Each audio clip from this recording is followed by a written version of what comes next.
The blind date was empty, until a poor girl sat down by mistake, and the CEO never let her go. Logan Hale sat alone at a table for two in the quiet corner of La Mirabelle, the kind of upscale restaurant that whispered elegance with every flicker of candlelight and clink of crystal. His suit was immaculate, his expression unreadable.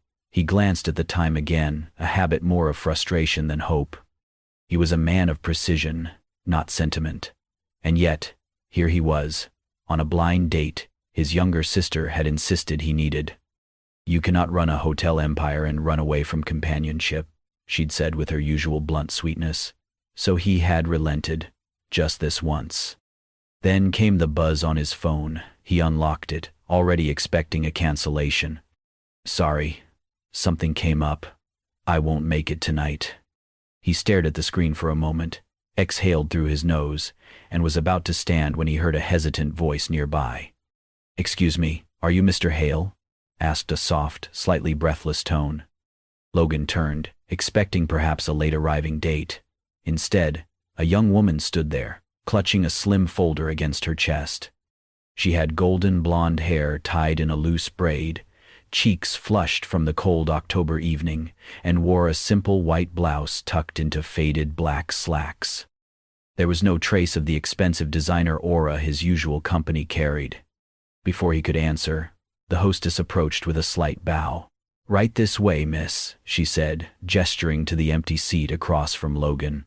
Chloe followed without hesitation, flashing an uncertain smile. She looked at the table set with fine china, glimmering silverware, and a menu that read like a symphony of French dishes. "Wow," she whispered, wide-eyed. "This company really knows how to treat its applicants." Logan blinked. "Applicants?" She sat down, opening her folder. "Yes, I'm here for the receptionist interview, for the new boutique branch opening downtown. The listing said to meet a Mr. Hale at the cafe inside the Mirabelle Hotel, and I assumed this was it, unless—" Her words slowed as she noticed the table's romantic setup, the wine bottle already chilling in a silver cradle, the single red rose in the vase. Her eyes flicked back to Logan's tailored suit and measured gaze. I'm so sorry," she stammered, starting to stand. "This must be some sort of mix-up. I didn't mean to interrupt your dinner." But Logan raised a hand, just slightly. His voice was even curious. "No, please, sit, I insist." Chloe hesitated, then lowered herself back into the chair. He gestured toward the folder in her hands. "You were saying?" She blinked. "You want me to continue?" Logan leaned back, watching her. There was something about the rawness in her voice, the earnest way she clutched her papers. It had been a long time since anyone had spoken to him without pretense. "I'm listening," he said simply. Chloe smiled, an embarrassed but sincere curve of her lips. "Okay, well, my name is Chloe Bennett. I'm originally from Willow Creek, a small town about 3 hours south of here. I studied hospitality management for 2 years before I had to drop out and start working full-time to help my mom and my little brother." She spoke fast, nervously, flipping to the neatly printed resume inside the folder. "I've worked front desk at 2 motels, handled check-ins, scheduling, complaints, and even learned to fix card readers. I don't have formal qualifications, but I'm quick to learn and, oh, I'm rambling, sorry." Logan didn't interrupt. He simply watched. There was something grounded in her, something honest that reminded him faintly of another life, one before suits and shareholders. Chloe looked down at her hands, her voice softening. "I really love the hotel world. I know to some people, it's just beds and breakfast buffets, but to me, it always felt like a second home. Somewhere you're welcomed, no matter where you come from." Logan's jaw tensed. He hadn't expected the words to hit so close. He cleared his throat. "Do you know who I am, Miss Bennett?" he asked gently. Chloe paused, then laughed. "You're Mr. Hale, right? My potential boss. I honestly didn't Google you. Should I have?" Logan shook his head, just barely suppressing a smile. "No, I think this went exactly the way it was supposed to. And for the first time that evening, he meant it. Logan didn't usually make spontaneous decisions, but something about the girl sitting across from him, nervous yet sincere, made him curious in a way he hadn't felt in years. The waiter returned, offering the wine list, hesitated at the unexpected change in company. Logan nodded once. "We'll dine." Chloe's eyes widened. "Oh, no, I didn't mean to crash your meal. I can just stay," Logan said, almost too quickly. Then, softer, "Consider it a thank you dinner, for being bold enough to sit down." She hesitated, then gave a small laugh. "Well, I won't say no to good food." Logan ordered for them both, choosing something simple but comforting, grilled salmon for her, steak au poivre for himself. Chloe took in the ambiance of the place, shifting awkwardly in her chair. "I feel underdressed," she murmured, tugging at the sleeve of her blouse. "You're not," Logan replied, without looking up. "You're present. That's more than most." Their starters arrived, and Chloe, encouraged by his calm demeanor, began to talk, slowly at first, then more freely. "I was the first in my family to go to college," she said, cutting into a warm goat cheese salad. "But I had to leave after 2 years. My dad passed away, my mom got sick soon after, and my little brother was just 10 at the time." She took a sip of water, eyes flicking away briefly. "So I moved back, took any job I could find, hotel night shifts, reception, cleaning rooms, whatever paid enough to keep the lights on and get Joey to school." Logan listened, unusually quiet. No one in his world talked like this anymore, so candid, so raw. "But even then," she continued, "I loved the job. There's something about hotels, like they're little worlds of their own. People come in tired, anxious, heartbroken, and you get to give them warmth. Even if just for a night."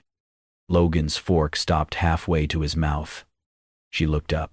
"I know, it sounds cheesy, but I always thought a good hotel makes someone feel like they matter, like they're safe, respected, like they have value." His chest tightened. Her words mirrored something he'd once written on a scrap of notebook paper at 13 years old, hiding under a staircase in a rundown shelter that used to be a motel. "One day, I'll build a place where people don't have to be afraid." He hadn't remembered that memory in years. Chloe didn't notice his shift in expression. She went on, filling the silence between courses with small stories about her first disastrous front desk shift, about teaching her brother how to tie a tie using YouTube, about learning how to silence a noisy minibar at midnight. The main course arrived. As the waiter bent to serve, a plate wobbled, sliding off his tray. In one quick motion, Chloe reached out and steadied it, catching the edge just before it tipped. A few drops of sauce spilled on her sleeve, but she waved it off, smiling reassuringly at the flustered young man. "It's okay. Happens to all of us," she said warmly.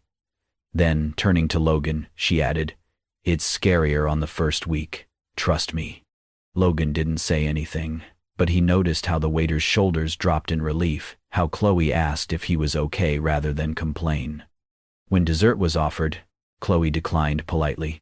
"This has already been the most unexpected and nicest meal I've had in ages." Logan reached into his inner pocket and placed a sleek white business card on the table. "My office," he said. "Come by tomorrow morning. I have a real offer this time." She looked down at the card, reading the embossed letters. Logan Hale, CEO, Hale Hospitality Group. Her head jerked up. "Wait, you're that Mr. Hale?" Logan just gave a faint smile. "Still interested?" Chloe blinked, then slowly smiled back. "Even more." The next morning, Chloe stood outside the glass tower of Hale Hospitality, the resume folder clutched in her hands.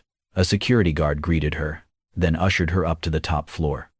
Logan stood by the window, a mug in his hand, looking more like an architect than a CEO. "Morning," he said simply. "Ready?" She nodded, feeling both nervous and excited. He handed her a slim folder. Short-term project. We're renovating one of our oldest hotels. I want your input. Me? She blinked. You, he confirmed. You understand what this is supposed to feel like. 2 days later, they drove out of the city. Chloe watched the skyline fade, replaced by cracked sidewalks and forgotten streets. The car stopped in front of a 3-story building with faded shutters and a crooked neon sign, the Elmwood Inn. Inside, the air was musty but gentle, like pages of an old book. Logan handed her a hard hat. Careful where you step, he warned. He let her wander the lobby, now stripped bare for renovation. Exposed beams, dusty chandeliers, peeling wallpaper. Yet something about it felt oddly warm. Chloe took a few steps forward, eyes tilted up at the high ceiling. I can almost picture how it used to be, she murmured. She didn't see the puddle of water left from a leaking pipe ahead. Her heels splashed into it, slid, and in an instant her foot gave way. Whoa. Logan moved faster than she expected. He caught her by the arms, pulling her toward him before she could hit the floor. She collided with his chest, hard enough to smell the faint scent of rain and cedar clinging to his sweater. His hands steadied her at the waist, her palms pressed against his chest for balance. For a heartbeat too long, neither of them moved. Her eyes flicked up to meet his, dark, steady, searching, and his gaze held hers, just as startled. The echoing space around them seemed to disappear. Then Logan cleared his throat, gently easing her upright. Chloe stepped back quickly, smoothing her blouse, tucking a strand of hair behind her ear to hide her blush. Sorry, she whispered, laughing softly. Guess I wasn't watching where I was going. Old building, Logan said quietly, his voice rougher than usual. It's easy to slip. She forced a small, embarrassed smile, brushing at her sleeve. Well, at least now I know the safety hazards firsthand. For a moment, he almost smiled back, then gestured for her to continue her tour.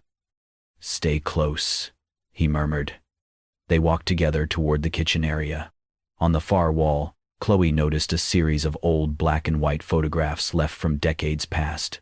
One in particular caught her eye. It showed a small boy, barefoot and thin, standing near a battered stove, clutching a spoon like a lifeline. His shirt hung off one shoulder, his hair unkempt. But his eyes, wide, uncertain, but resilient, stared straight at the camera. Chloe tilted her head. Who's that? Logan's gaze flicked briefly to the picture. Probably someone who used to stay here. This place doubled as a shelter years ago. Kids would sneak in to keep warm in the kitchen. She looked back at the boy in the photograph. He looked so small. Logan stepped closer, his voice low. Probably dreamed of a warm bed, a place where no one made him feel like a burden. Chloe didn't answer at first. She looked from the photograph to Logan, noting the way his jaw tightened, the way his eyes seemed far away. There was a truth in his tone she couldn't quite name, but it sank into her anyway. You speak like you knew him, she said softly. Logan didn't reply. He only offered a faint smile. I knew the feeling. They moved on through the building, but the moment lingered between them, an awkward slip, an unexpected closeness, and the sense that maybe this man was carrying more than his suit revealed. The following week, the air inside the Elmwood Inn shifted. With each layer of dust wiped away, each cracked tile repaired, Chloe began to see more than just a building coming back to life. She saw Logan, layer by layer, unfolding with it. One late afternoon she headed upstairs to check on the newly installed locks for the second-floor guest rooms. Room 207 had been flagged for problems with the keycard system, and Chloe wanted to inspect it herself. As she turned the hallway corner, a familiar silhouette caught her eye. Logan. He was crouched by the door, sleeves rolled up again, shirt smudged with oil and dust. In his hands was a screwdriver and the disassembled face of the lock. The sight stopped her mid-step. Sir? She asked, surprised. He looked up, a sheepish half-smile tugging at his mouth. Don't sir me. Maintenance said they'd come tomorrow. Miss Helen needed her room locked tonight. Standing beside him was Miss Helen, the same elderly woman who'd been staying temporarily while her building underwent repairs. Her cardigan hung off one shoulder, her silver hair pinned loosely, her eyes kind. "I told him I could wait," she said to Chloe, "but this boy's always been stubborn." Chloe raised an eyebrow. "Always?" Miss Helen chuckled. "He used to sleep on the lobby couch here, little thing, always cold, always polite. I worked in the laundry back then, sometimes snuck him extra blankets." Chloe's gaze darted to Logan, who didn't look up this time, just kept working on the lock. "He never asked for anything," Miss Helen continued fondly. "But I saw it in his eyes. He wanted to be more. Now look at him. Fixing locks he could have paid 5 people to fix." She leaned in and whispered to Chloe, "Sweetheart, you've found the right man." Chloe stood still, her heart suddenly heavy in her chest. A few minutes later, the lock clicked into place. Logan stood, wiped his hands on a rag, and tested the door. "There we go," he said, smiling at Miss Helen. "Should be good as new." "Better than new," she replied, patting his arm. Chloe followed him down the hallway. "You really slept here?" He glanced at her, eyes soft. It was warm. That was enough. She didn't say anything. She didn't have to. That night, the rain came. Chloe stayed late again, organizing files in the site office. When she finally packed her things, she realized, with a groan, she'd forgotten her jacket in one of the guest rooms. The wind had picked up, and the walk home would be miserable. She trudged back into the front lobby, prepared to just make a run for it. But something stopped her. On the front counter, folded neatly, was a navy blue coat. Not hers, bigger, warmer. And on top of it, a small slip of paper, handwritten in blocky, steady letters. "Don't let yourself freeze out there. The people who need you will want you healthy." There was no name, but she knew. She pressed the coat to her chest, smiling in spite of herself. The fabric still held a trace of his scent, something clean, grounded, quietly masculine. Outside, the rain fell harder. Inside, something warmer settled in her chest. The next morning, Chloe arrived early. Logan was already in the lobby, discussing wood finishes with a contractor. She noticed the subtle pause in his voice when he saw her wearing his coat. He didn't say a word, just nodded once, as if to ask, "Did it help?" She nodded back, her lips curving just slightly. And when he turned away, Chloe let her gaze linger. He wasn't the kind of CEO who barked orders or demanded attention. He fixed locks. He remembered faces. He left coats in the rain. And her heart, slowly, quietly, began to notice him in ways she hadn't let herself before. The days at Elmwood Inn grew brighter, fresh paint, new lights, and warmer smiles. Chloe and Logan worked in quiet rhythm, often sharing glances that lingered just a second longer than needed, conversations that danced just past the surface. Something unspoken was growing, but not everyone approved. One morning, Chloe entered the office to a strange silence. Conversations stopped when she passed. A few glances flickered in her direction, tight-lipped and cold. She found the source quickly. A company gossip blog had leaked photos. One picture showed Logan and Chloe during their first dinner. She was laughing, leaning in, his gaze fixed on her like no one else existed. Another from the hotel renovation, Logan handing her a clipboard, both of them smiling. The headline read, "From waitress to CEO's favorite, staff questions, sudden rise of new girl." Chloe stared at the screen, stomach sinking. The comments were worse. Classic gold digger move. Sleeping her way to the top. So, that's why she got that role. Her phone buzzed. 3 missed calls from home. A text from her mother.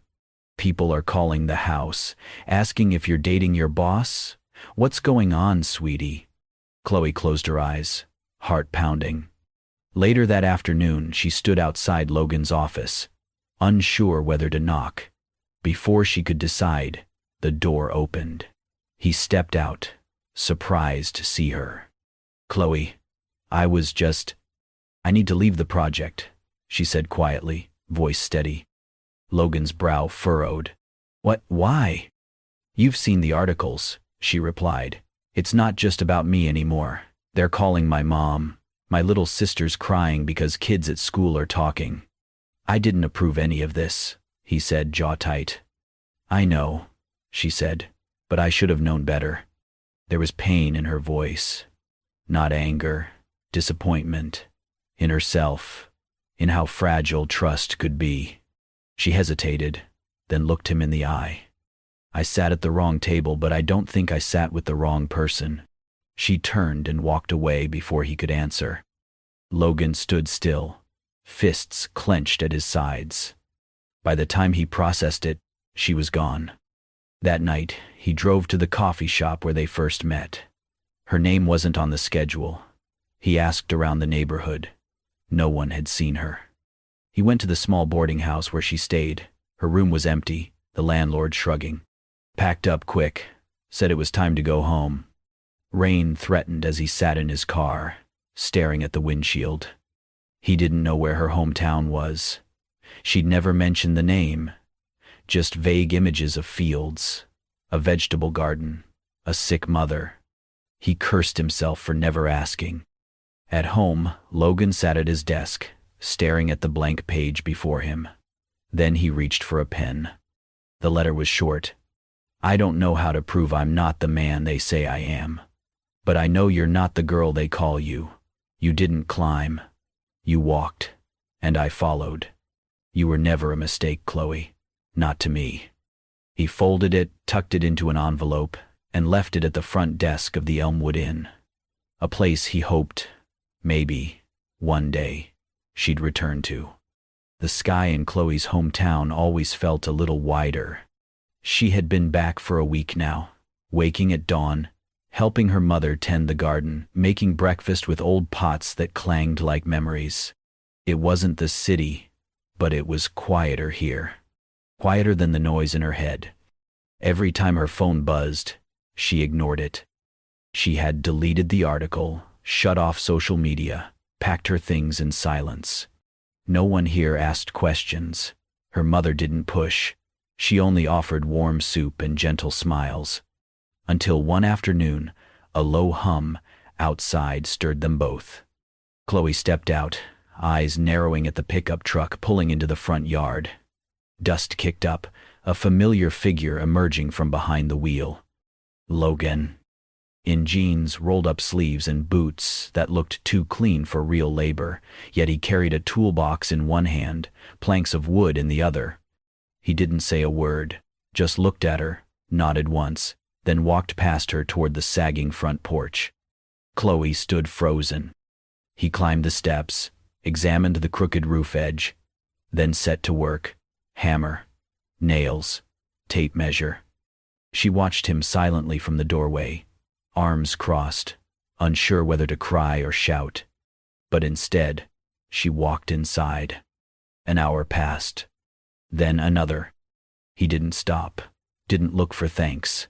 He moved like he belonged there, like the creaking wood was speaking to him in a language only he understood. From the kitchen window, her mother watched. "He's been out there for hours," she murmured. Chloe said nothing. Her mother turned to her, voice low and knowing. "I saw the way he looked at you. It wasn't because of the title." Chloe swallowed. When the sun began to dip low, Logan finally wiped his brow, stretched his back, and turned toward the door. Chloe met him halfway. "You didn't have to do this," she said. "I wanted to," he replied, simply. They sat on the porch, a chipped table between them. Her mother brought out 2 cups of tea, gave Logan a nod, and disappeared inside. The silence hung for a moment, broken only by cicadas and the creak of the old swing. Logan looked at her, serious now. "I'm not here for the company," he said. "Not for damage control. not to fix a story. Chloe looked down, fingers curling around her mug. He continued, voice soft but sure. I'm not asking you to come back to the city, or the job, or the projects. She looked up. I'm asking you to come back to me, he said, because I'm not inviting you to a role. I'm inviting you to a life. Her eyes widened, breath catching. I'm not perfect, he added, but when I lost you, the noise didn't stop. The silence just got louder. Chloe let out a shaky laugh, blinking away the sting in her eyes. You didn't come here with flowers. No, he smiled faintly. Just cedar planks and rusted nails. She looked at him then, really looked. At the man who didn't run. The man who built things instead of breaking them. And in that moment, under the soft pink sky, she realized she had never left alone. He had followed, quietly, patiently, entirely. And maybe she was ready to turn back. The air in the city felt different as Chloe stepped off the bus, crisper, somehow clearer. She hadn't planned to return, not this soon. But the memory of Logan's words still echoed in her mind. I'm inviting you to a life. That, and the way he had rebuilt her mother's porch without asking for anything in return. Now she stood in front of the Elmwood Inn. The renovations were complete. New glass doors, flower beds blooming with marigolds, a freshly painted sign above the entrance. But it was the wooden plaque near the steps that made her pause. Etched in elegant script, it read, Home for Hope, free lodging for those in need. Her hand flew to her mouth. Tears brimmed as she stepped closer, fingertips grazing the smooth letters. He had done it. He had taken her words, that night at dinner, when she nervously spoke about what a hotel should mean, and turned them into something real. I believe a hotel isn't just a place to sleep. It's a place that makes people feel like they matter. Footsteps approached behind her. She didn't need to turn. I hoped you'd come, Logan said quietly. She looked over her shoulder, eyes shining. When did you do this? He smiled, soft and proud. The idea started the night we first talked. I just didn't have the heart to build it until you left. She laughed through her tears, shaking her head. You remembered everything. I remember what matters, he replied. A pause, tender and fragile. I didn't want this place to just open doors, he continued. I wanted it to open hearts, because that's what you did, for me. Before she could respond, a voice called from the lobby. Logan, the staff's ready. He looked at Chloe. Come with me? She nodded, following him inside. The team was gathered in the main lounge, now transformed into a cozy common area with armchairs and soft lighting. Murmurs hushed as Logan stepped forward, Chloe by his side. He cleared his throat. I owe all of you transparency, he began. There have been rumors, speculation. He glanced at Chloe, then back at his team. I met Chloe by accident, but I got to know her by choice. Some raised brows, a few crossed arms. Logan didn't flinch. I didn't choose her because of her title. I chose her because of her heart. Because she reminded me why I started all this in the first place. He paused, voice thick with sincerity. When I was a kid, I used to sleep in this lobby. I had no name, no money, and no place to belong. But a few kind people gave me a chance. That chance became this company. He turned to Chloe. She didn't know my past. She didn't care about my future. She just saw a man fixing a broken lock for an old woman, and she stayed. A silence followed. Then, slowly, one by one, the staff began to nod. Some smiled. A few even clapped. Chloe stood frozen, overwhelmed. Logan stepped closer, voice low. I don't know what your answer is, about anything, but I wanted you to know, I've never been prouder of anything than I am of standing next to you. She looked up at him, and for the first time in weeks, her heart felt steady. She wasn't here as an employee. She wasn't here for closure. She was here because something had pulled her back. And she was ready to choose, too. The wooden chimes above the doorway of Little Haven sang softly as the autumn wind danced through the open windows, rustling the lace curtains and sending the scent of cinnamon rolls and fresh coffee wafting into the air. The hum of quiet conversation, clinking silverware, and gentle laughter wrapped the cafe in a blanket of warmth. A small crowd had gathered near the open concept kitchen, watching as Chloe, now glowing with a quiet, steady confidence, balanced a tray of warm pastries with practiced grace. Her apron was dusted with flour, her golden hair swept into a loose braid that fell gently over one shoulder. She moved like someone who had found her rhythm, her home, her peace. Children's feet thudded across the old wooden floor, weaving between the tables, their hands sticky with frosting. One of them giggled as he nearly bumped into Chloe, who steadied him with a gentle smile and a playful pat on the head. It had been a year since she walked away from the city, from whispers and headlines, from the world that tried to define her. A year since she'd last seen the man who once changed everything with a simple misunderstanding and a seat at the wrong table. And yet, every morning as she unlocked the cafe door and took that first breath of coffee and dough, his memory arrived with the sunlight, uninvited, yet welcome. Today felt different. She stepped out into the main room, weaving through guests, offering warm greetings and taking empty mugs from regulars who had become family. Then she saw him. Sitting at a weathered wooden table by the window, the one she had sanded and stained herself with tired hands and hopeful eyes, the table no one ever chose, until now. Logan. He wore a navy shirt, sleeves rolled up to his elbows, and sat with calm purpose, hands folded on the table as if he'd been waiting for this moment all morning. His dark eyes found hers instantly, and everything, the children, the chatter, the chimes, fell silent. Chloe's breath caught in her throat. The tray in her hands wobbled. He rose slowly, as if not to startle her. She stepped forward, her feet moving before her mind could catch up. "Logan," she breathed. He smiled, a small, hopeful thing that reached his eyes. "I hear the cinnamon buns here are famous." She let out a shaky laugh, the sound both surprised and soft. "They might be." Then, without another word, he reached into his jacket pocket, pulled out a small velvet box, and knelt down on one knee.